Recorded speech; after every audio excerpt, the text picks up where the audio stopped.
આજે અમે સમગ્ર સૌરાષ્ટ્ર અનુસૂચિત જાતિ સમાજ દ્વારા આ બેઠકનું આયોજન કર્યું હતું. ખાસ તો એટ્રોસિટી એક્ટમાં જે સમાધાનો થાય છે એના પરિણામે સમાજના લોકોને ક્યાંક ને ક્યાંક ભોગવવાનું થાય છે અને જે સાચા ગુનેગારો હોય એ છૂટી જાય છે અને ખરેખર જે પીડિત હોય એને ન્યાય નથી મળતો. એક એ વાત હતી ને બીજી જે રાજુભાઈ સોલંકીએ સમાધાન કર્યું છે એ બાબતની વાત હતી. આજે અમે સૌરાષ્ટ્ર કક્ષાના 12 જિલ્લાના આગેવાનો મળ્યા છીએ અને હવે પછી દરેક જિલ્લામાં મિટિંગ કરી અને નિયમ કરીએ છીએ કે આવા લોકો જે છે એટ્રોસિટીમાં સમાધાન કર્યું છે એ રાજુભાઈ સોલંકી હોય તો એના પરિવારને પણ સમાજમાંથી બહાર કરવો, સમાજ એનો બહિષ્કાર કરે. આગામી રણનીતિ સ્ટ્રેટેજી તમારી કંઈ ખાસ?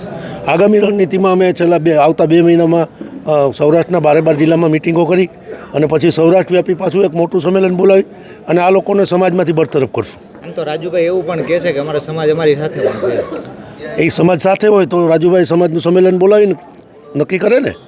આજે તમે જોવો છો કે દરેક જિલ્લામાંથી આગેવાનો આવ્યા છે અને સારા ક્રીમ લોકો આવ્યા છે, સારા આગેવાનો આવ્યા છે. એમણે પોતાના વિચારો રજૂ કર્યા.